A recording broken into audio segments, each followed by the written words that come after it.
Hello, welcome back to lecture.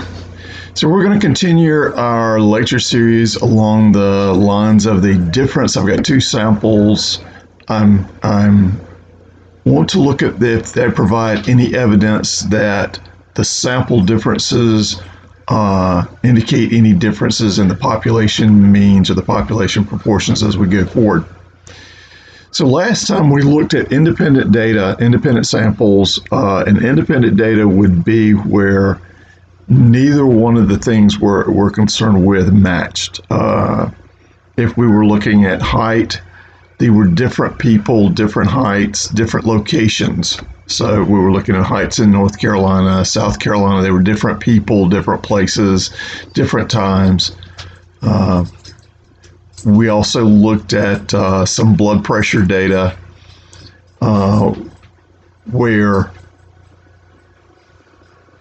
two different groups of people were given two different types of medication. One may have been the standard, and then one would have been a new type of treatment. Now we're going to talk about, in this section 9.3, is what if we want to look at like one group of people and it's a before and after situation. For the initial example, it was drugs, blood pressure, medicine, where the same people were giving the standard medication for a period of time and then a new medicine for a certain period of time. So it was the same thing. So that in that circumstance, it's considered paired data, and the way we handle it is a little different. So this section covers what we're going to do there. And in one way, it's easier to calculate. I'm going to bring up Excel often, and we'll use Excel to do the calculation part of it as far as the initial part. After that, we can do anything. Okay. So what we're talking about is the inference about the difference between two means. When it says inference, what does it mean? Either confidence intervals or hypothesis testing, where we're doing work on the samples to determine something or say something about the population values.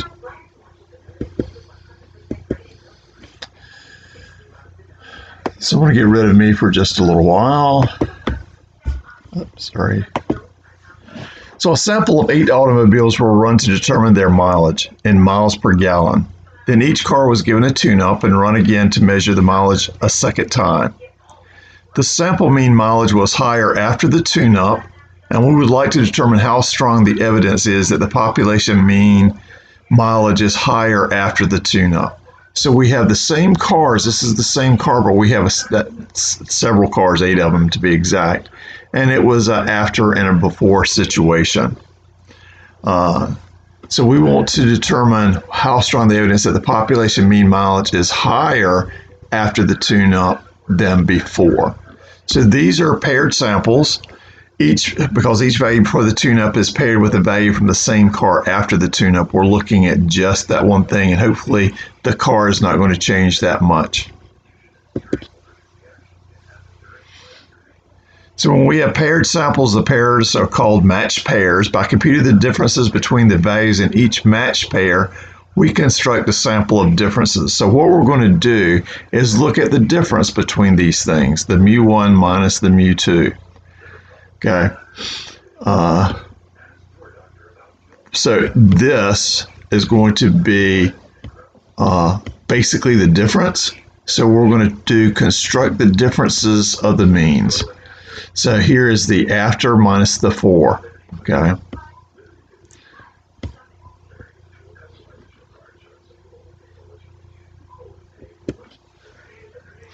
So here's what the notation we're going to do. D bar is the sample mean of the differences between the values in the matched pair.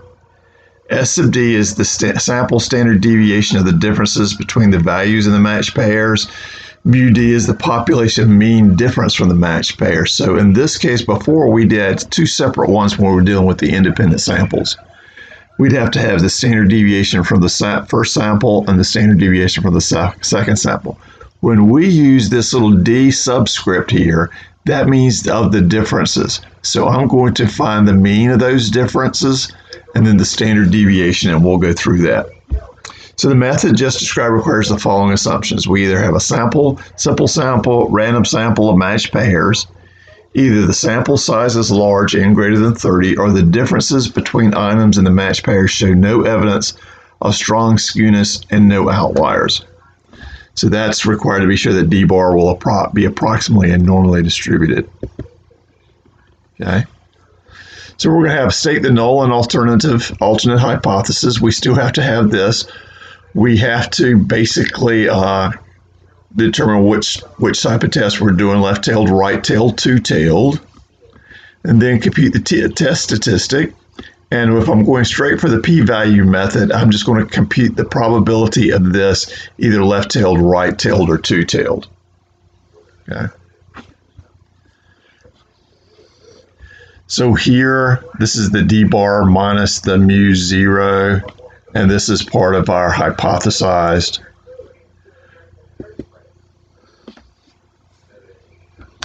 So using the data about a tune-up or improving car engine's gas mileage, test the hypothesis that HD, that mu D, the differences after. So this is the way I'm subtracting these things out. Here's the after minus the before. If I switch this around, here's the before and after. This would be, all of the statements would be switched around. So what I would like to say that the differences, basically here's my claim that the after minus my before, this is greater than 0, that this is more, okay? So it improves the car's mileage. So if I subtract this from this, I'm expecting that this difference, in this case, to be greater than 0. That would be our statement of improving. And then my complement is mu D less than or equal to 0. So if I just added that in real quick,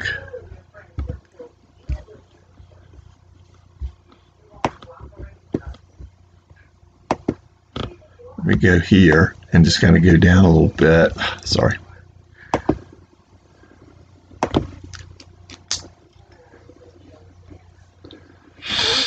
So I'm saying right here, if I did that subtraction, the after minus before, this is going to be our 2. This will be our first. That difference after minus before is going to be greater than 0. That's going to be positive in there. Okay. So improving the mu D, the difference greater than 0 versus mu D less than or equal to 0. Sorry, let me get that one. Mu D less than or equal to 0. This would be our H0, and that would be our H1, and that would indicate a right-tail test.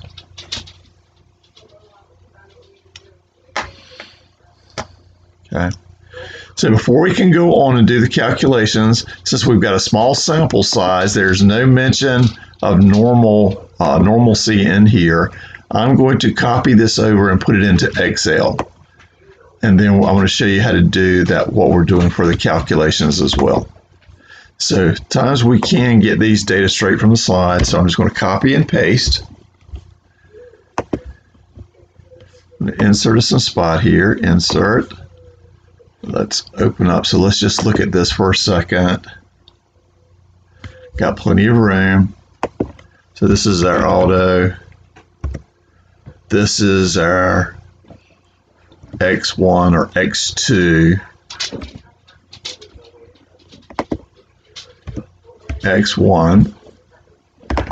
And I want to look at the difference. So when I'm calculating these differences, all I do is set this up in Excel and just say, give me the second one. In this case, the way everything we set up, this was the after. So this minus this. That gives us a difference of 1.68. Now, if I do my drag, that's going to give me all the differences from each one of these things.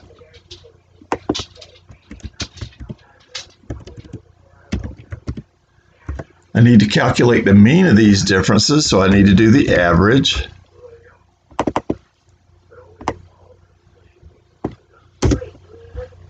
I'm going to need the standard deviation.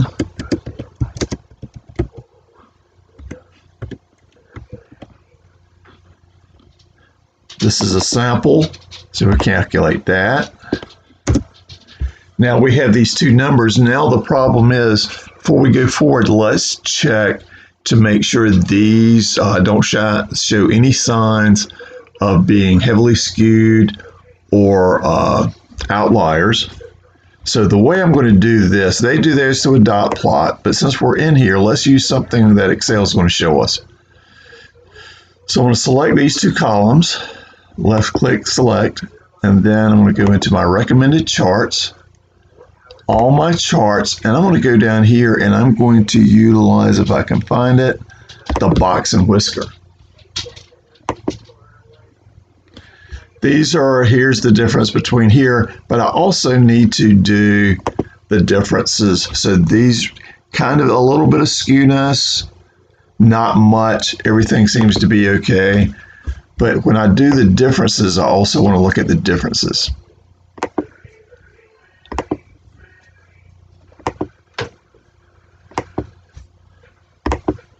And if I do the differences, you see how this is lining up. Here's the mean, or the 2, there's the mean. Here's Q2 line. And as we look here, there's no long tails on this thing. So we can pretty much say that there is no, that we're not going to reject normality. Okay, so from here, 1.206, 0.373, I'm going to go back to the slides. Pick this up.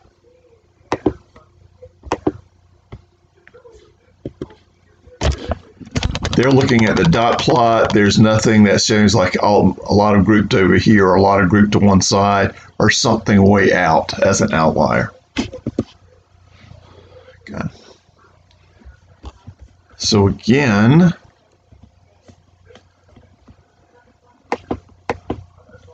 these are the values that they get. Here's the values that we get.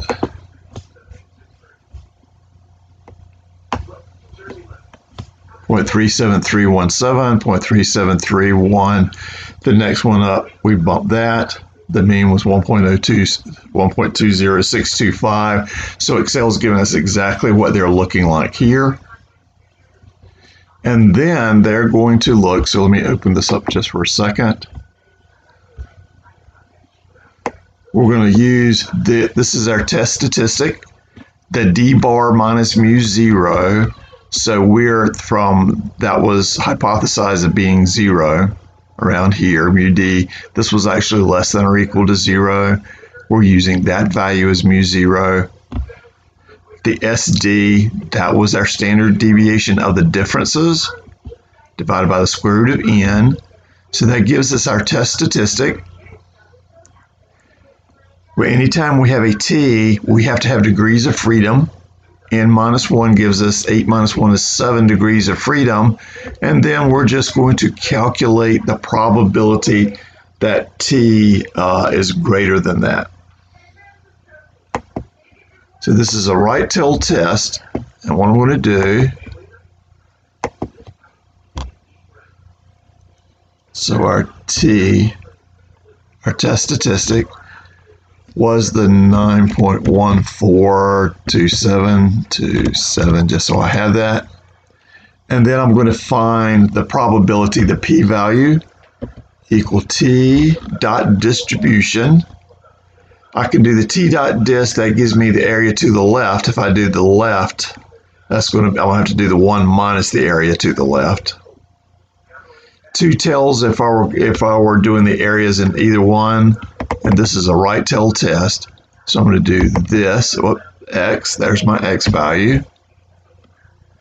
And my degrees of freedom are 7.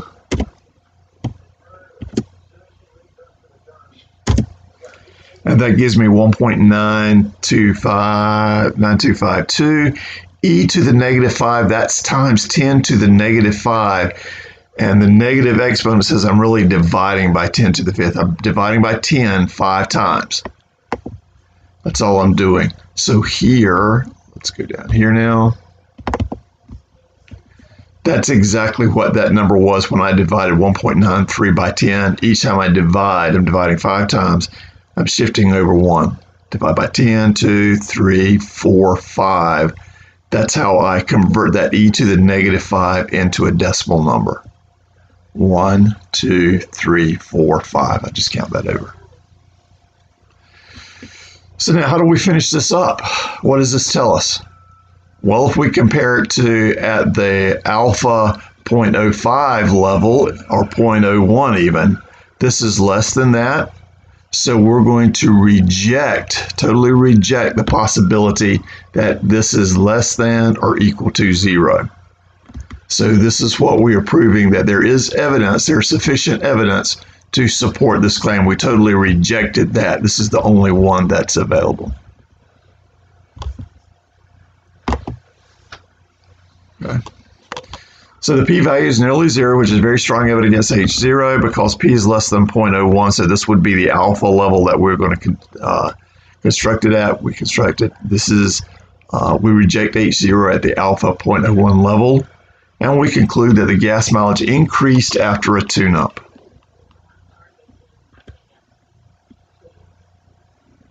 So we're going to do somewhat the same thing. We're just going to do the critical value method. So here we're going to set up everything up that we're going to use. So here's the critical values. Null and alternate hypothesis. We have to have a claim, a complement. We assign H0, H1. We compute a test statistic. We have to, in this case, we've got to calculate all the differences, calculate D bar, the average of the differences, and the standard deviation of those differences. Once we determine if it's a left-tailed, right-tailed, two-tailed, and then we plot T in here and determine by, which region. So we'll draw this out in just a minute. Okay. For a sample of 9 automobiles, the mileage in 1,000s of miles at which the original front brake pads were worn to 10% of their original thickness was measured, as was the mileage at which the original rear brake pads were worn to 10% of their original thickness. The results are given below. So this was 42.7 thousand, 32.8 thousand for the rear and the front.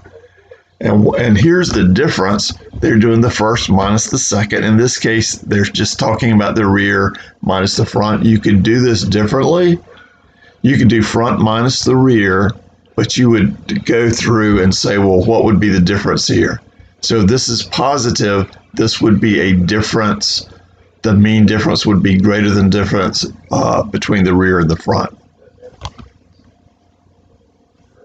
Okay, and we're going to do the alpha 0.05 level. So let's see if I can copy these things, escape out of here.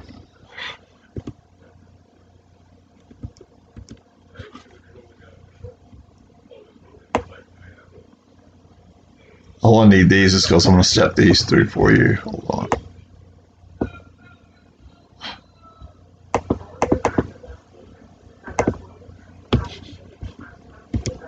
Okay. So I'm just going to copy these. Control C. I'm going to go in Excel again. Add me a different sheet. Control V. So that would be what our data set would look like. We've got a set of data. Here's the number of the data item. And here's the value of the first. This would be the rear. And the following, and then the next would be the front. So just to keep up with this, I want to insert. And again, I'm going to put a header on here. Sometimes the headers will come with the data set. Rear, front. And then I'm going to do difference. And this is from the rear minus the front. So this is equal whatever that rear value is, and then I'm going to subtract the front value. I'm going to go back to the fill handle, grab that, pull that down, And then let's just check these values to make sure that there is no skewness or outliers. So again, I'm going to go use the box and whisker. Let's put this in there. And again, it's a little different, but it's not heavily skewed with the tail, and there's no extreme outliers. There's no dots down here that would be showed up as an outlier. So I think we can continue. So once I've got this, and notice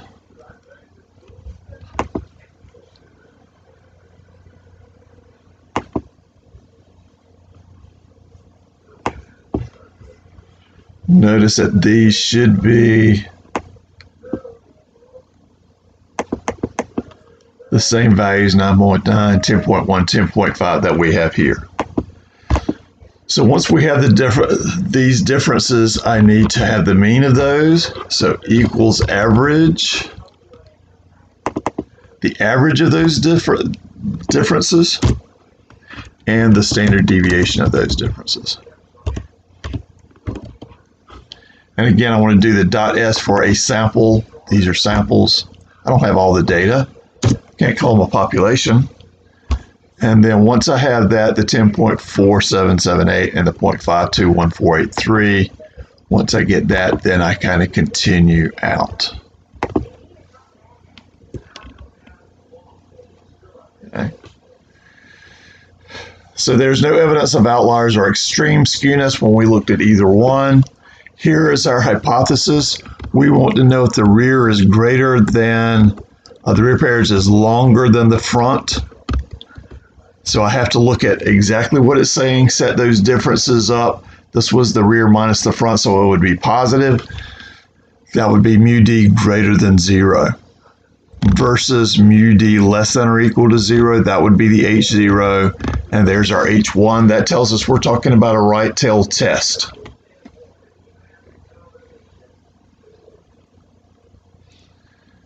Okay. Since we're doing a right-tailed, this is what we're looking like. I draw my picture.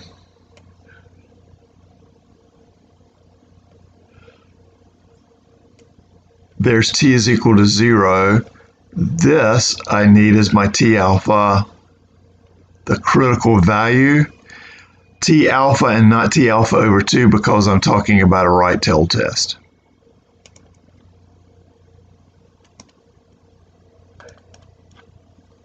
Okay, so I need to say T alpha is equal to T dot inverse of the 1 point. So I need 0.05. Basically is what I'm talking about, and degrees of freedom is my 8. Okay. So if I do, let me make one note here. If I do the T dot inverse, I need area to the left. So this is really 1 minus 0.05. Is the 0.9 that I would look for that one. But if I use that right tail version, I would do so. T crit equal T dot inverse. I have the two tail. I can't do the right version of here. If I do the calculator, I could say starting at the right. So I need to do the probability 0.95. And my degrees of freedom, again, were 8.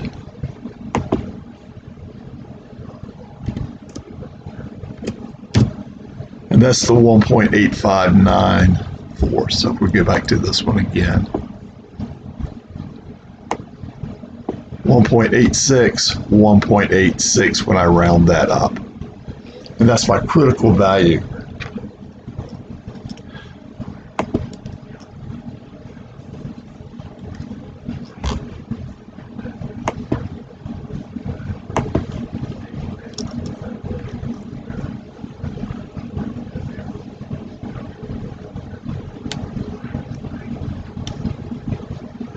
Here's 0. Here is my 1.860. That's my rejection region. Here is my fail to reject. And now I need to calculate my test statistic to determine where I'm at.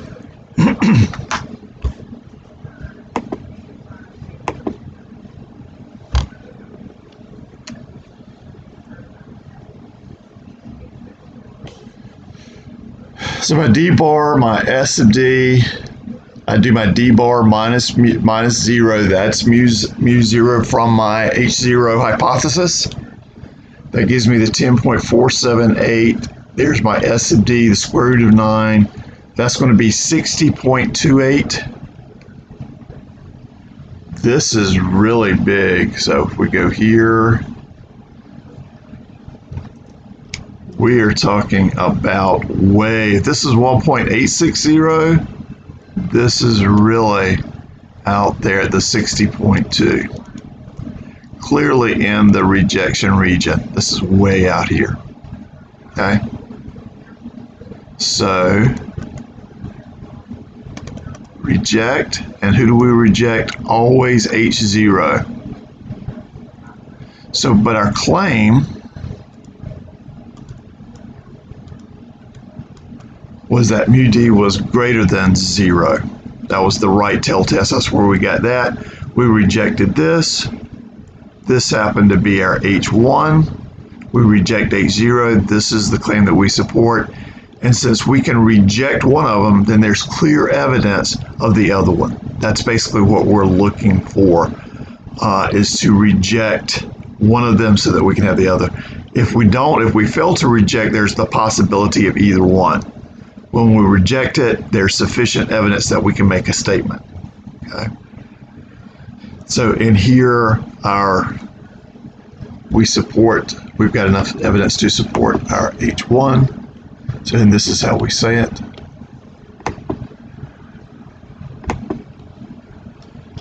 We conclude that the mean time for rear brake pads to wear out is longer than the mean time for front brake pads.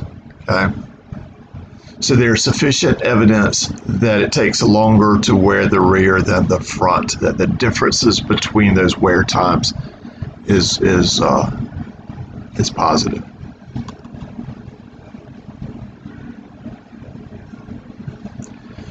So this was still talking about inference. So there was the hypothesis tests as part of inferences, and there's also confidence intervals. So let's go step through a confidence interval problem. Suppose we select 16 volunteers and they are given a test in which they had to push a button in response to the appearance of an image on a screen. Their reaction times are measured, then the subjects consumed enough alcohol to raise their blood alcohol level to 0.05%. Then they took the reaction test again. Now we've gathered two samples of data, a sample of reaction times before and then after. And what we want to do is construct a confidence interval on that, of what the population difference would be of the before minus after. Okay. So first of all, we go, here's the reaction times. This is the point at their blood alcohol level was 0.05%. So the reaction time decreased.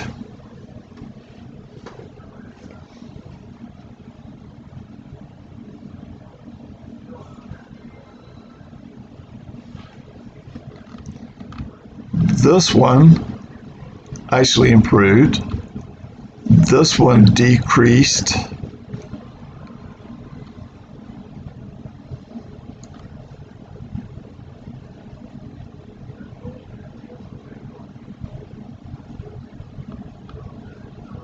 This one decreased.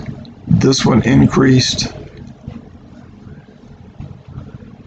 This one. Here's this one. So there's both ways of both increasing and decreasing.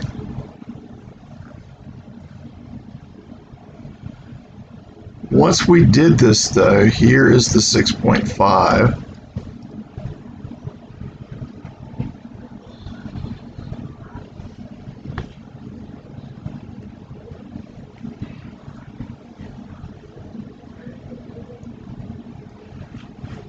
So calculated, this turns out, if you do the calculation, if you do the mean of the first and the mean of the second and subtract it, it turns out to be the mean of the differences. So if we did the mean of the differences here, it turns out to be the differences of these, but it doesn't work out with the standard deviation. So I always go and just calculate these. Here's the mean, here's the standard deviation.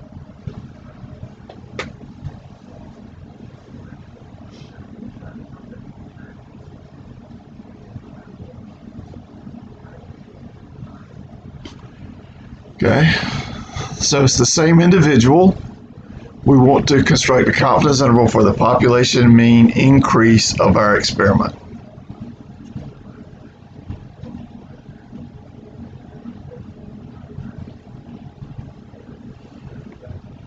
So if we go back,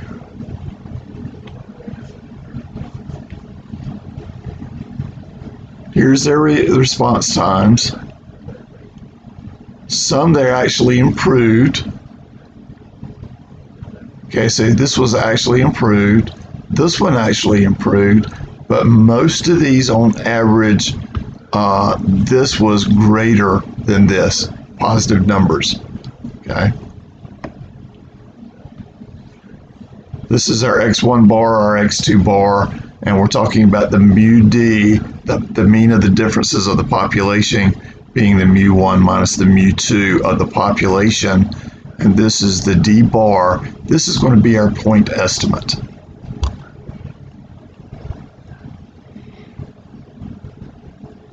Okay. So here's our notations. D bar is the sample mean of the differences between the values in the matched pairs. S sub D is the sample standard deviation of the differences. It is not the differences of the first one and the second one. That doesn't work here. And then mu D is just a statement of here's the population mean difference. This is what we would like to know about the population. Two paired samples, sample size is large, or from a population that is approximately normal.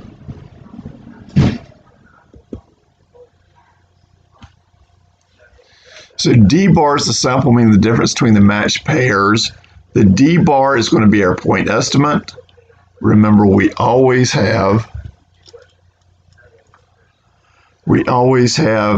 to build an interval. This is an interval like a number line. This is my left endpoint of the number line. This is my right endpoint. In the middle of this interval on this number line is D bar. That's going to be our point estimate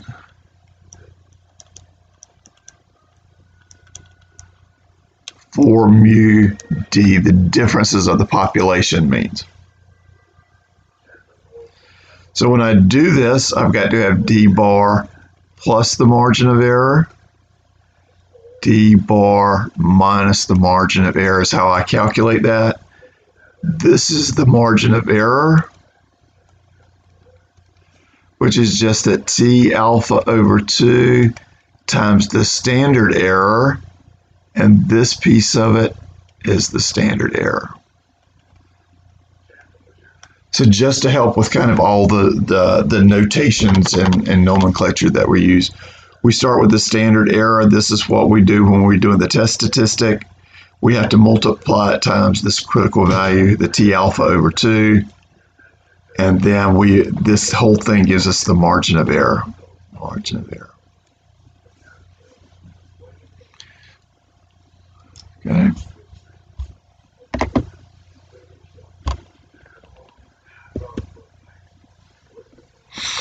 So we do the difference. We go through.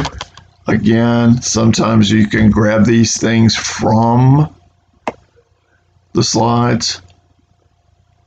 I go grab that.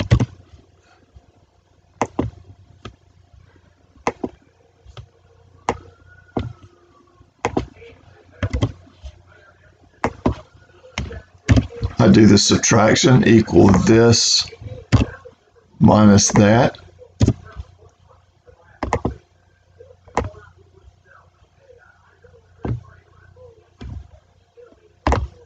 There's what we were seeing before.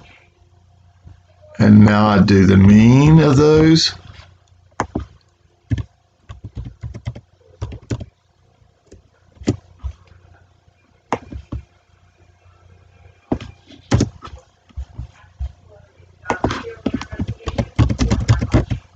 The standard deviation.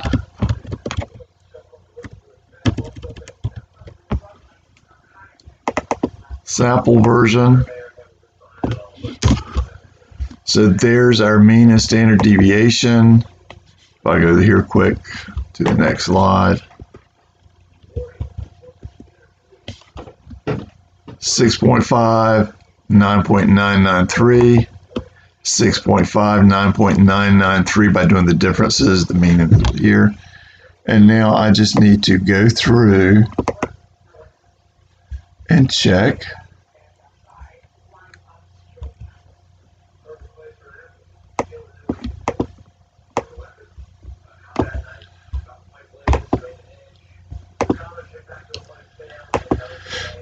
Box and whisker. I need that box and whisker because I have n less than 30 and there was no mention of normality in here. Okay, no outliers, no strong outliers, no dots past these tails, and that's reasonably the same length as there. So we're going to call it approximately, looks to be approximately normal, or we can reject normality from skewness or outliers.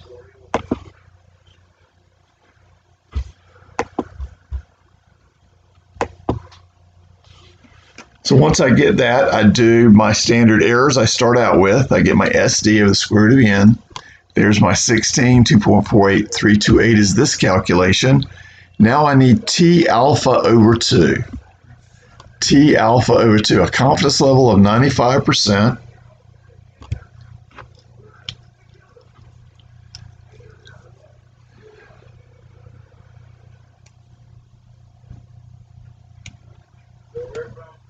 When I'm doing confidence intervals, I'm always thinking of two tails.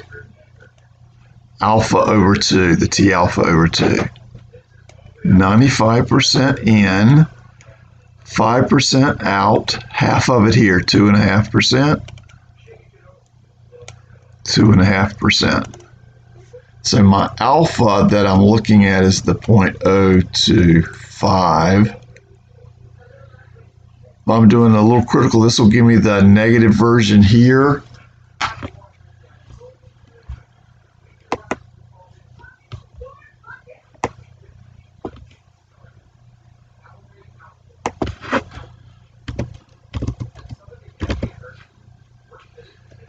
T critical equal T dot inverse. I need to get the inverse. And I can do the T dot inverse for the two-tailed. I can't do this for Z, so I usually just do it for the T dot inverse. I would have to do the 0.025, but if I do the two-tail, I can do the full 0.05. It will do this division for me. And then the degrees of freedom, we had n is equal to 16, so I had 15. Which is the 2.13145. 2.13145, so that's to 3 decimal places. And let me go back here just in case. I'm going to go equal T dot inverse. If I did this one, I would have had to done the 0.025. And then the same degrees of freedom, 15. Look at this as being a negative because when I drew the picture, I said I'm doing the area to the left is only 0.025, so that gives me a negative. When I go back and if I do it this way, I would want to come back in here and make sure that's a positive number. They're symmetric. It's negative 2.131 and positive 2.131. So I've got everything to do the calculation. When I do, here's my T alpha over 2 we just calculated. Here's our standard error to there. And when I multiply these two together, that gives me the 5.292. And now where do we go from here? You remember I had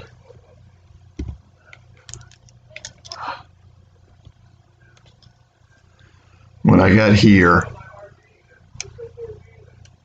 I started out with the point estimate. The point estimate was the 6.5. There's our D bar. So now I just need to add and subtract the 5.92. So here is when I add it, 11.8. And when I subtract it, the 1.2. And this is how we finish up that statement. Again, here's the general statement that we use when we're talking about confidence intervals. We are 95% confident that the mean difference is between 1.2, there's our left, and 11.8. This is 1.2, 11.8. That's the interval. Since the confidence interval does not contain 0 and all the values in the confidence interval are positive, we can be fairly certain that the mean reaction time is greater when the blood alcohol level is 0.05%, that the differences before or after we drink and before we drink, those reaction times increase. You have to be very careful about when you're doing the subtraction and what that means. Which one is going to be greater? For instance, if I was talking about time like running a race, if I worked out, did my gym practice, came back and reran the race with the stronger legs, these times would improve by being shorter. So your time is less. You would say, okay, after minus before would be negative. So you just have to be careful anytime you're working with these.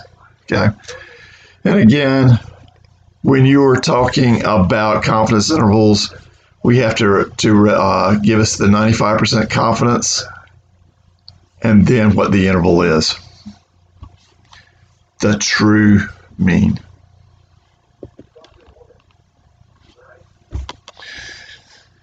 So here, this kind of gives you a little spiel about when we're talking about margin of error, the difference between matched pairs and independent samples. If we did this as an independent sample, you remember we had a matched pair was 2.48 when we went back. If we did this just like if we were doing independent samples, this is the standard deviation of the first sample plus the second, and here's the standard deviation of the second, squared. This would give you 8.90. That would give you a much larger confidence interval here if we were doing this as an independent sample. Okay, so that pretty much does it for paired. In a way, they're easier to do. I mean, it looks simpler. You don't have to keep up with all the different standard deviations and X bars. It is just the differences that we are concerned with and what we deal with. The D bar is the mean of the differences between the two sets. S sub D is the standard deviation of the differences. And that's all we have to keep up with, but we have to get the differences to start with before we can start working. Okay? So have you found that helpful? We'll see you next time.